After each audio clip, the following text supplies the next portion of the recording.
The Happy Half Hour is a fun food and drink podcast brought to you by the editors of San Diego Magazine and food critic Troy Johnson. Learn about San Diego's food scene with news about restaurant openings and closings and discussions about what's happening in the culinary world. Get to know a local chef, restaurateur, or farmer each week and find your perfect affordable date night with the regular segment, 2 people, $50. Subscribe to Happy Half Hour wherever you listen to podcasts, or visit sdmag.com/happy. And what a wild party you will be at this weekend when you're dropping this knowledge. You want to build more? Before we take the next shot, tell me what Measure A is.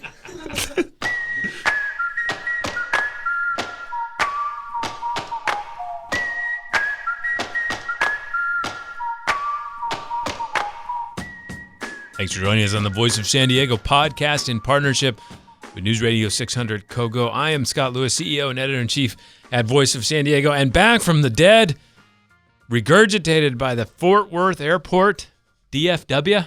Mm-hmm. I'm joined by Assistant Editor Andrew Keats. What's up, buddy? Happy to be here. Glad you made it. Yes. Traveling with kids is fun. Love it. Easy. Easy. Did he barf on you? There's no barf. No barfing. Yeah, that's fine. No barfing. Managing Editor Sarah Libby. Hello. Any barf on you? Not recently. Yeah. I had a lot of barf. None on me, but Okay. we're all here. It's ready for the year. You didn't provide the context for that to make sense to anyone. What? We are all here ready to start the year of politics off. We've got ballots going out in less than a month. Whew. We should kick up our politics coverage, it seems like. We were getting there before the break. The primary is 2 months away. All kinds of intrigue. All right, here's what we got on the show this week. Measure A, I think, is becoming the story of the primary so far. There are more political developments about that this week. You may not know what Measure A is. We can get into that. MTS has some startling numbers for us. Finally, we were able to get a hold of them, and some board members were even surprised about the number of enforcement citations for people who have not bought tickets to ride on the trolley. Assemblywoman Shirley Weber has another money quote this week, and the airport's getting another facelift. But first, Congressman Duncan Hunter is officially out. The governor made a decision about the election of that seat in Congress this week. So no Hunter for the first time, no Duncan Hunter for the first time in decades in that East County congressional seat. By Monday, all Democrats will be representing San Diego in our federal capital. And Orange County. And Orange County. And Orange County. So obviously a Republican has a good chance of winning that seat still, but that's the oddity for at least the next little while. He notified House Speaker Nancy Pelosi and Governor Gavin Newsom this week, sent a letter about all the things he achieved. You know, one thing I thought was odd that he didn't include in there, and might be one of the most significant things he did in his career here. Remember when he squashed the Qualcomm merger? Remember Broadcom was going to buy Qualcomm, and then he was the first to plead to President Donald Trump that he used that sort of national security argument to block the merger, and then Qualcomm stayed. I guess there were no libs to be owned by taking credit for that? I guess. Yeah. He touted his support for accused war criminals over that, but there you go. So this week it was up to the governor to decide how much, whether to do a special election. He said no, and so the district, again, El Cajon, Eastern El Cajon, all those areas, won't have a representative until 2021. Carl DeMaio made a big deal of this on the social media about how angry he was at the governor's decision. Yeah, so I was looking for some sort of electoral strategy that would explain why he wanted a special election so much. And I don't really understand it. And I know Sarah recognized that in D.C. reporters were mentioning that the lack of a special election hurt Democrats in some way. Helped Democrats. Or helped Democrats in some way. I think their point was that there wouldn't be an incumbent going into the election, but it still seems not true that it will hurt Republicans. Yeah. It just doesn't seem significant to me in terms of the next person being elected. And DeMaio's point is also a little strange because it's the same take as Amar Campanajjar, who also said, like, this is a travesty. So, well, I think that's the, us looking at it with the cynical, like, politics, thing. Who serves to benefit from this? Right? When in fact, it's probably both of them just pandering to the district. The district won't have representatives for a year. And so that's too bad for them. And so we can play up the umbrage on that probably, right?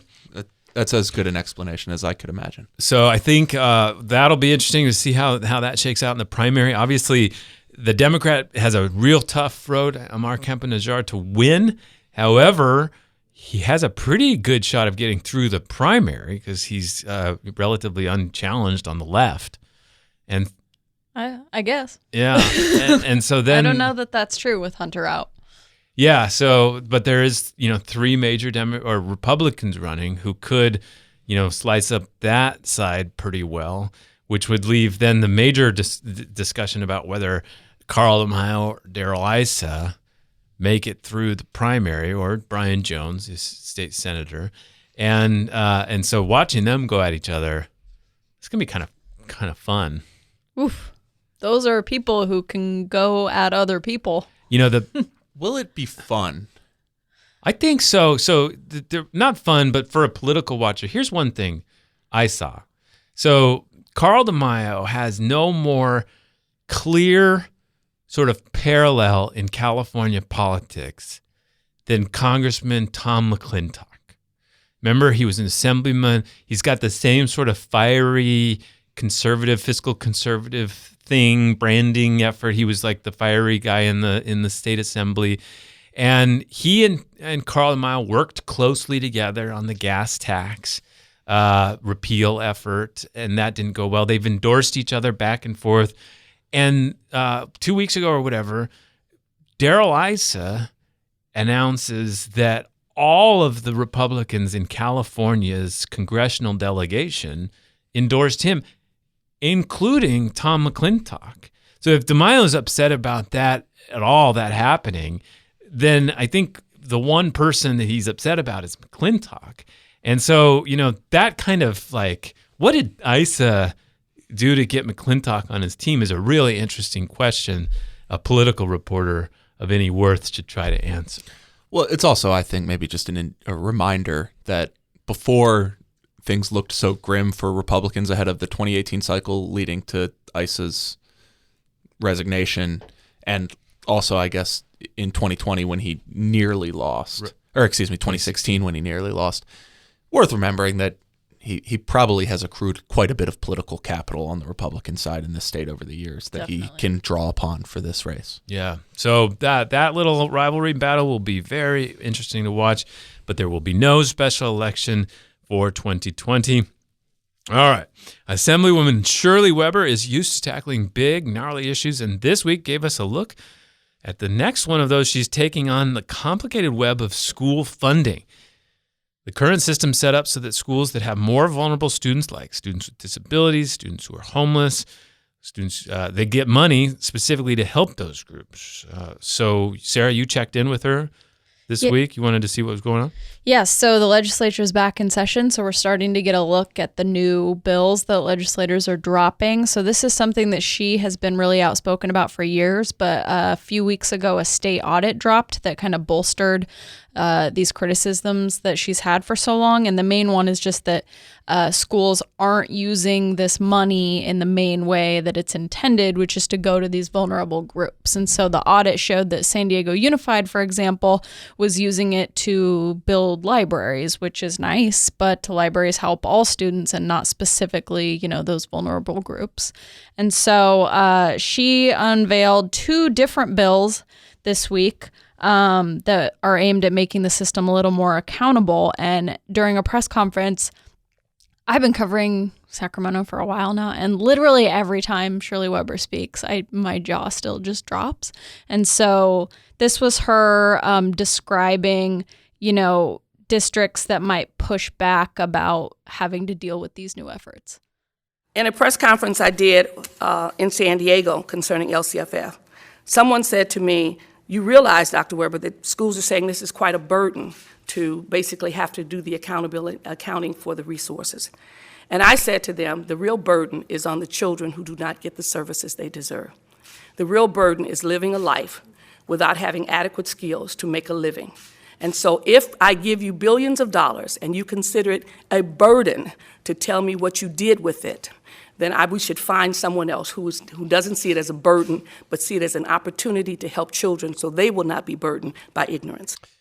Yeah, so speaking of schools that are struggling, we did a story this week about several of them. 12 traditional schools will automatically be added to the list of poorly performing schools in the state. And like she said, like it's, this should be a constant emergency. There's schools that are doing well, but there are also a lot of kids not thriving in some of these places, and we should all be like constantly, urgently upset about that. Yes. And that's what she always taps into so well, right? Absolutely. You never hear her say like, well, I have this legislation, but we should keep in mind that relative to other districts or relative to other states, we're doing X percent better. Yeah. Or it's like there's no doesn't even moral bother. relativism or like comparative evaluation. It's just like we recognize that you can identify children who are being poorly served, and I'm going to try to help those people.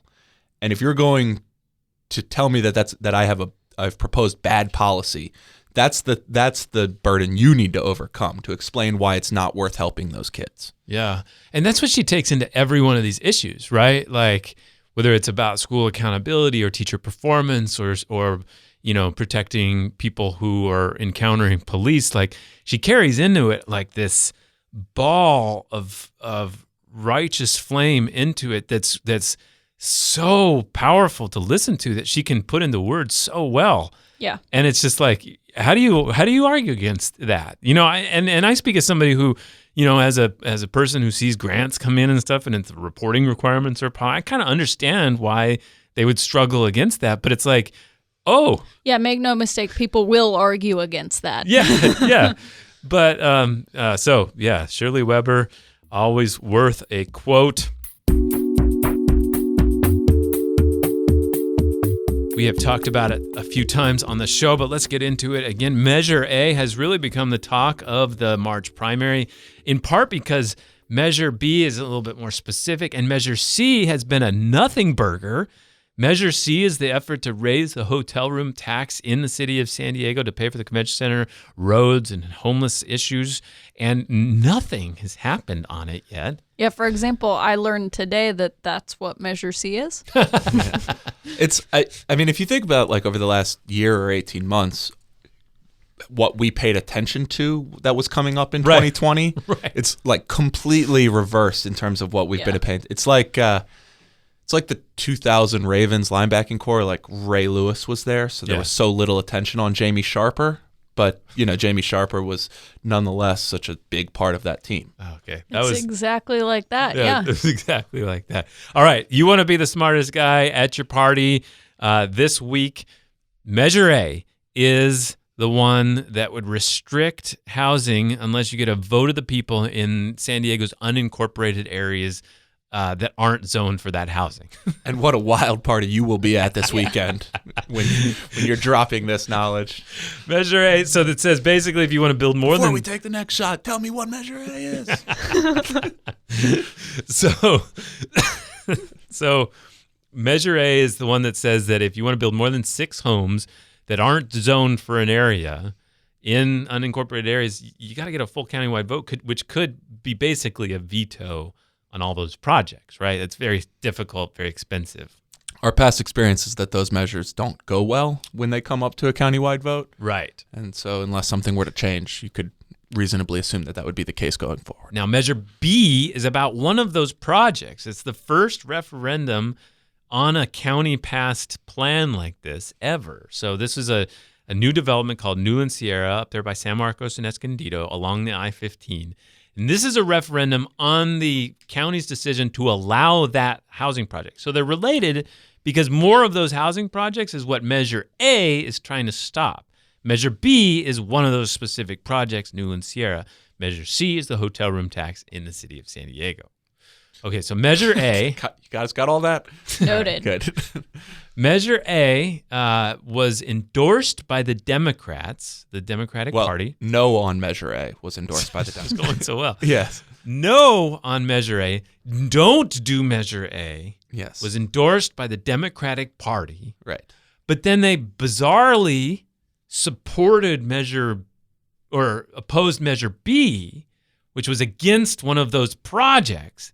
So they said they wanted projects like this in Measure A, but then when one of them was in front of them, they opposed it.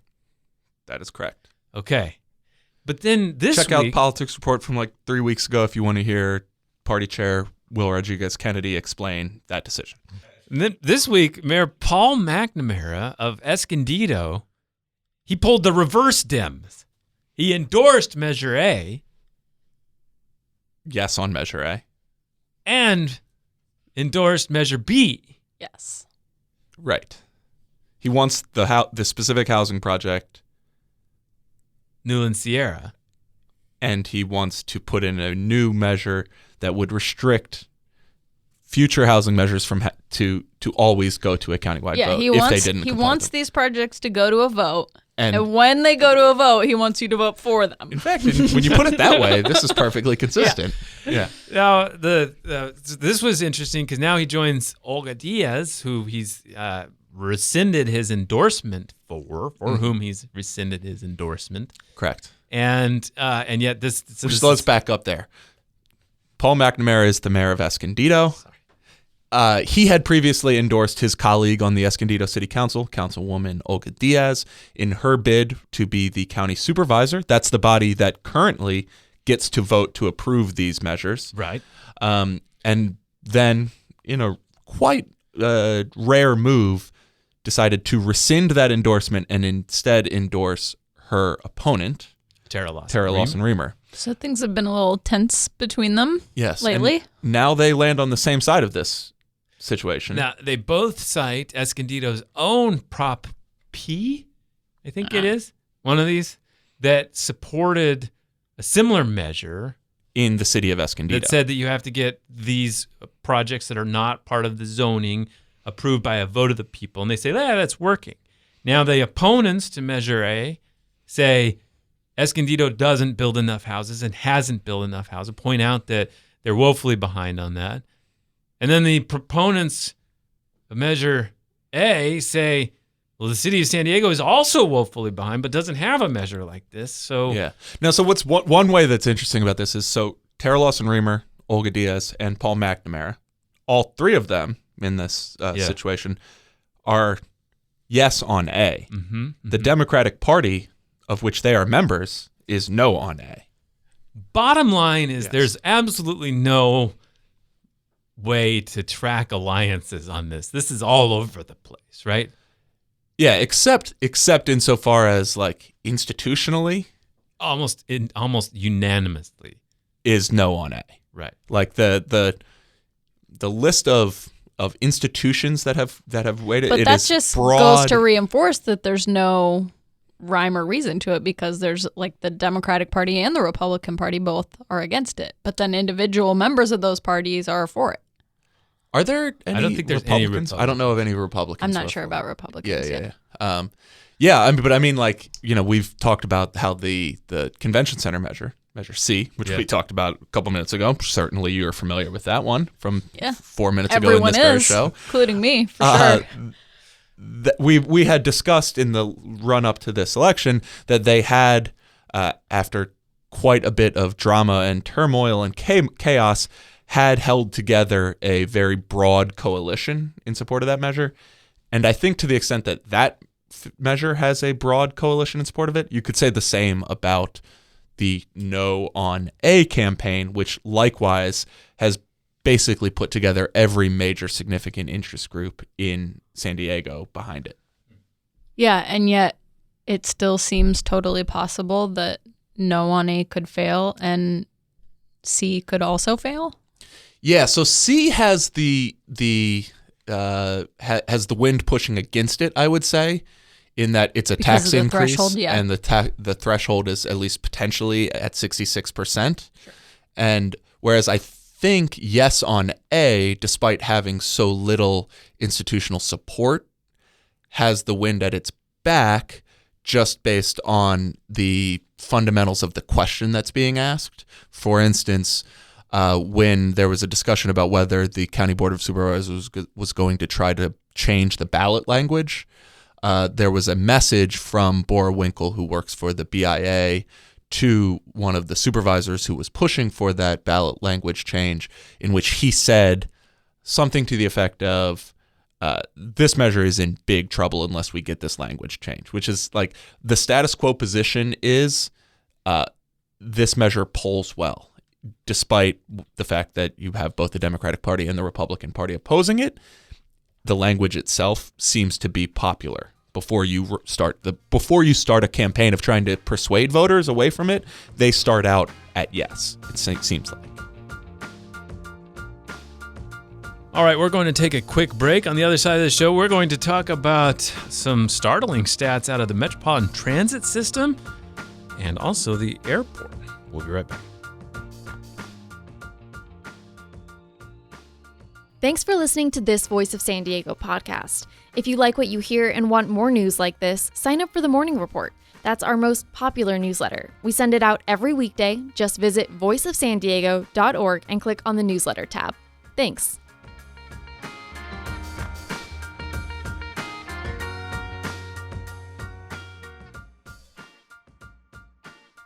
We are back. In 2018, officers from the Metropolitan Transit System wrote more than 60,000 citations for people who hadn't bought tickets to ride. That's more than double 2 years before. It's also more citations than the Bay Area, DC, or Philadelphia gave out. But those are systems that have gated transit, entrances. Denver has an open system like ours. You get on and it's kind of a trust system. They come and check you. Denver only gave out 5% of that number of tickets, about 3,000 versus 60,000. It's not an accident. In 2017, MTS hired 30 officers to do this, right? Mm-hmm. Yes. While cutting general security guards. So they took that money from people who were just there to keep the peace. Really? Yes. Okay. This has a disproportionate effect on poor people, right? And people of color. Yes, that's who rides transit. Disproportionately, yes. And so what's going on here? So is this normal for a transit system to obviously you have to enforce fares somehow if you're going to have a fair system. If you're going to have a fare system, which cities like Kansas City actually recently got rid of fares and it's free to ride. Yeah. Now, what I thought was an important note from Lisa's story, though, was that the fare evasion level in the MTS system has not changed. Yes. They do these intermittent operations that are used to gauge the broad level of fare evasion in the system, and that has held steady roughly around 3%, both before and after this dramatic increase in enforcement. So if the idea is, well, we had a system that was being overrun by scofflaws who were not paying for the system, and now we've reprioritized our spending to change that situation, it does not seem to have done that, although it does seem to have created a substantial new level of enforcement against riders and, kind of changed the way they spent their security money. Basically. Can I offer a hot take? Yeah. Uh-oh. They should not be allowed to ticket anyone until they improve the user interface of those machines at the MTS stops. It is insane. You got to tap here, you got to stick it in, then you got to tap it somewhere else, and you got to push this button. It's the hardest user interface I think of any public-facing system, like public-facing institution that I have to deal with. Yes. So I agree that the system is incomprehensible. On a number of ways. The options for fair payment are bizarre. The tap system doesn't work very well. I will say that I've witnessed before, because I've sat and watched a enforcement operation. I have seen them pull a kid off of a trolley ask him why he didn't have fair payment. He said that the machine at the previous stop was broken. They called back and found that it was and said, okay, I'm sorry, and put him back on the train without a ticket. So I don't know that absolves them from your broader point, but they do seem to acknowledge sometimes that one reason people might not have fair is that the system's incomprehensible. It seemed to get some attention. Councilman Chris Ward, he's on the MTS board. He said, happy to see a spotlight on this issue. I've been raising concerns about over-enforcement for the past year. I'm glad to see VOSD report data. Lisa Halverstadt, of course, did this story. And the board has been requesting this information for months. Hopefully, this will continue to build momentum. It's a little troubling that we were able to turn around that they couldn't. It is, I think. And also, so if you go back to our mayoral debate, Assemblyman Todd Gloria acknowledged that he had been hearing a lot of concerns about fair enforcement. Tasha Williamson certainly put her finger on the concerns coming from the community on it. And there has been some increased discussion of this at the board level. Councilwoman Georgette Gomez, who used to be the chair of MTS, mentioned it at a recent meeting that I paid attention to. So it has been something that's been discussed at the board. But yeah, I completely agree. Like, the idea that the board is otherwise unaware of the exact numbers, or that they have been unable to somehow push back or hold the system accountable, like the idea that this is happening like some sort of ghost ship without their, like, they're the ones supposed to be steering the ship. You can't accidentally increase enforcement this much. Double. Not that long a year. 2 years. Yeah, 2 years. Double the enforcement in 2 years. And this is like a 2-year period where these sorts of criminal justice related issues, specifically criminal justice related issues that like look and smell a lot like broken windows theory policing, have been highly controversial and very much in the news. It's an odd time period to see MTS push, basically swim against the current of how these things are going. Yeah, I thought Lisa did a good job poking holes in their reasoning that this is all about safety and making people feel safe, because she actually talked to people who were upset about the system, who had not received tickets, but who rode on the trolley and said, I had a dangerous encounter. Someone followed me. I did not feel safe. And all the officers cared about was fare evasion. Yeah. And their own spending decisions show that they paid for the increased fare enforcement by cutting spending on the types of security guards that often patrol those stations, who are not deputized to write fare tickets. So if the idea was just security and a feeling of safety, you wouldn't do that. All right, one final note. Out or in with a bang, out with kind of a whimper, the Terminal 1 the San Diego International Airport will be completely renovated. Giant, expensive project, right? $3 billion project. $3 billion. It's approved. Yeah, the airport board earlier today, we're recording this on Thursday, voted unanimously to approve the redone environmental impact report for that project, which had to be redone. You may recall in the fall of 2018, basically every regional agency in town flipped its lid and screamed in the face of the airport board or the airport authority for the plan that they had put forward. Their screams were heard and responded to. The plan was changed, and it has now been approved. So the biggest change that they made, and the most significant one, is that they have reserved space at the new project for a transit station. So whatever solution is arrived at by MTS, Sandag, City of San Diego, some combination therein that would bring transit to the airport, there will be space reserved at the new Terminal 1, in between Terminal 1 and Terminal 2, for a train to pull in. Yeah, and you might not know how these sorts of things work, but basically these airlines pay a rent and some fees to have their spots at the airport. And what is essentially happening is Southwest Airlines and some of these other places are saying, we're ready. We've been making money at your airport for a while. We're ready to deal with increased rents or fees to work there. And so if you're ready to make this a better place, we're ready to do it. They got a little nervous when this controversy happened, and now it's been settled. Yeah, and this summer there was an announcement, I think, maybe even more than this vote from the board. The pivotal moment here was an agreement was reached between the airport and the airlines to spend up to $500 million on off-site improvements, which we don't know exactly how that will be spent, but it means it could be spent on transit improvements to the There's airport. one other update. So the infrastructure, all this building and such came along with another vote that was pivotal. And that was the discussion about whether unions would get a so-called project labor agreement, where they agree to guarantee the labor for a project in exchange for not striking and such. And if you want to work on it, you don't necessarily have to be a union member, but you have to go through the union halls. That's a project labor agreement. Yes. Now, that was approved by the airport board, including Mark Kersey, San Diego City councilman, formerly Republican, now independent. Remember, when he was facing this vote, Carl DeMaio said he was going to make his life hell by getting everybody in his district to call him. Oh yeah, we should circle back with Mark and see whether he has been sleeping at night or not.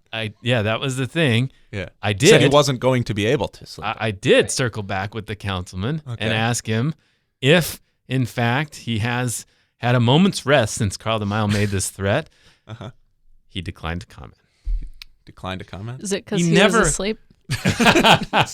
he never, or because he's wired. He's been up for 6.5 months. He's just like, I never knew how bad a vote could be. One day, I swear, one day Mark Kersey is going to take my bait. And you just got to keep tossing. I'm going to try. One day he's going to come into the podcast and he's going to take a shot of tequila and he's just going to go. All right. But I'm here for it. I'm ready too, but he just hasn't done it. All right. The floor is yours anytime you want it, sir. We'd love to hear about everything you've been thinking.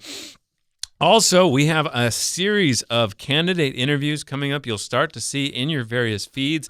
Stay tuned for that. We have Olga Diaz coming in. We have Scott Sherman. We have Tara Lawson-Remer. We have a lot of the candidates for office. We're staying away from the 500 city council candidates who are running. Sorry, there's too many of you. When after the primary, as you settle things out, we'll get you into the system. Thanks for listening to the Voice of San Diego podcast, the most popular political affairs podcast recorded in downtown San Diego, in this part, at least, of downtown. If you love the podcast, be sure to check out the Facebook group. Just search for the Voice of San Diego podcast on Facebook. And get the podcast newsletter every week at Voice of San Diego at VOSD.org newsletters. That's VOSD.org/newsletters. Links for those are in the show notes. I am Scott Lewis, CEO and Editor-in-Chief. Andrew Keats is the very much alive assistant editor. Sarah Libby is managing editor. And this show is produced by Nate John, Megan Wood, and Adriana Helbies. Thanks for listening.